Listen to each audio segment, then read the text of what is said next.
नमस्कार, मैं Rakesh Kumar, assistant professor भगवान आदिनाथ कॉलेज ललितपुर से। हम लोग बीएड सेकेंड ईयर पे चर्चा कर रहे हैं। बीएड सेकेंड ईयर का फर्स्ट पेपर पढ़ रहे थे। भारतीय शिक्षा के ऐतिहासिक परिप्रेक्ष्य, इसका यूनिट 4 चल रहा था और यूनिट 4 में हम लोग पढ़ रहे हैं राष्ट्रीय शिक्षा नीति 1986 या इसे नई शिक्षा नीति भी कहा जाता है। इसके जो शैक्षिक कार्यक्रम हैं उनकी चर्चा चल रही थी। पिछली कक्षाओं में हमने इसके कई शैक्षिक कार्यक्रमों पर चर्चा की थी। आज भी उस कुछ शैक्षिक प्रोग्रामों पर चर्चा करेंगे। आज का सबसे पहला कंटेंट इसमें हम लोग अगले लगाते हैं, शिक्षक एवं शिक्षक प्रशिक्षण की बात करें। इसके लिए क्या आयोग ने कहा है, क्या नीति इनकी रही है। इसके लिए देखिए, इन्होंने कहा है कि विश्वविद्यालय शिक्षकों हेतु ओरिएंटल कार्यक्रम तथा रिफ्रेशर कोर्स चलाने के लिए एकेडमिक स्टाफ कॉलेजों की स्थापना की जानी चाहिए।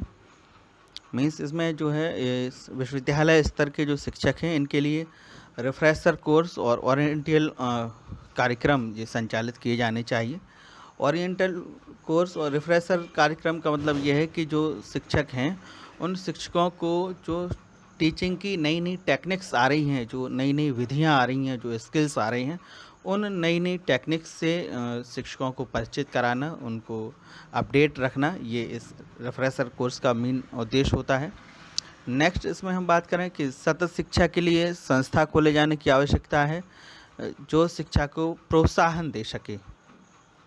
सतत शिक्षा केंद्र खोले जाएं जिससे जो व्यक्तियों की शिक्षा को लगातार सतत कंटिन्यू बनाए रखें। इसके बाद विद्यालयी शिक्षकों के लिए जिला शिक्षा एवं प्रशिक्षण संस्थान डाइट की खोले जाने चाहिए, जो हर जिले में एक होगा। इसके बाद शिक्षक प्रशिक्षण व्यवस्था का सुधार एवं आधुनिकीकरण किया जाना चाहिए।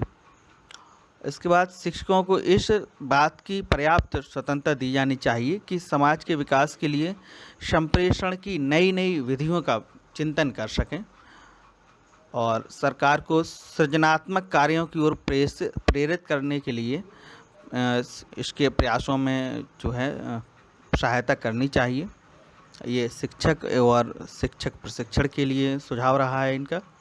इसके बाद हम बात करें तकनीकी और प्रबंध शिक्षा की। तकनीकी और प्रबंध शिक्षा के लिए राष्ट्रीय शिक्षा नीति का क्या सुझाव रहा है। इसमें बताया गया है कि देखिए, विद्यालय स्तर पर ही जो है कंप्यूटर शिक्षा चालू कर देनी चाहिए।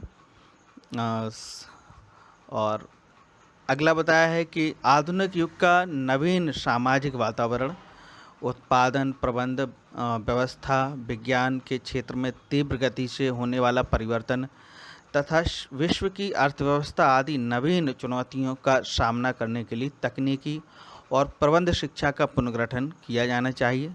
मीन्स हम विश्व स्तर पर दूसरे लोगों से, दूसरे देशों के व्यक्तियों से कंपैरिजन तभी कर पाएंगे, दूसरे देशों के शिक्षकों से कंपैरिजन हम तभी कर पाएंगे जब हम तकनीकी रूप से हम खुद सक्षम होंगे, हमारे विद्यालय तकनीकी रूप से अपडेट होंगे, हमारी शिक्षा व्यवस्था तकनीकी रूप से अपडेट होगी, तभी हम जो है विश्व स्तर की शिक्षा मुहैया करा पाएंगे।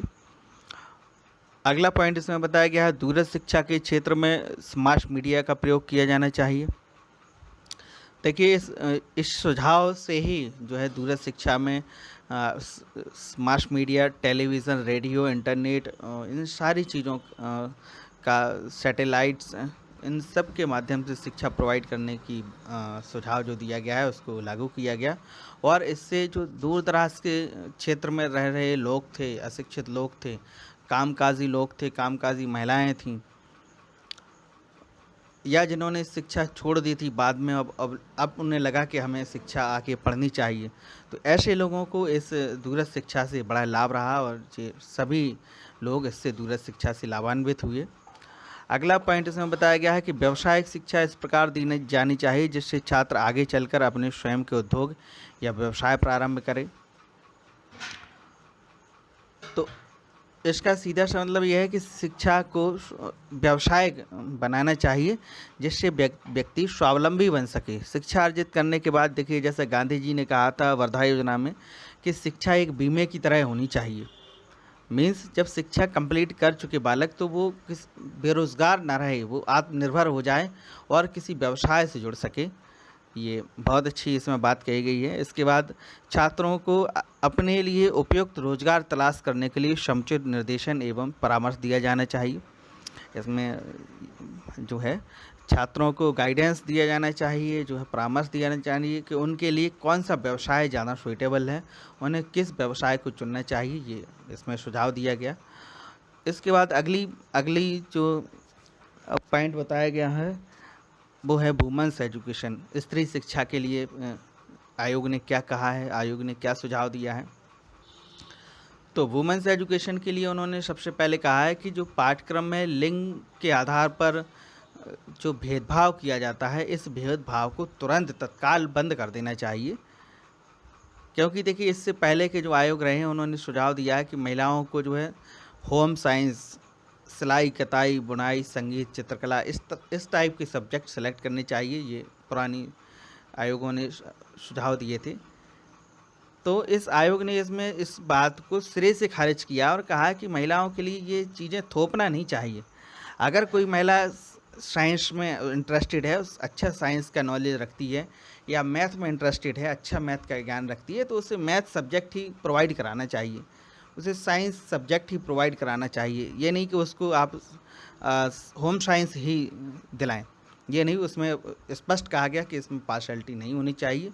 महिला पूरी तरह से स्वतंत्र है, अगर वो इसके लिए कैपेबल है तो उसको साइंस जैसे विषय चुनने की आज़ादी दी जानी चाहिए। अगला पॉइंट इसमें बताया गया है तकनीकी एवं व्यावसायिक शिक्षा के क्षेत्रों में स्त्रियों की सहभागिता को सुनिश्चित करना चाहिए।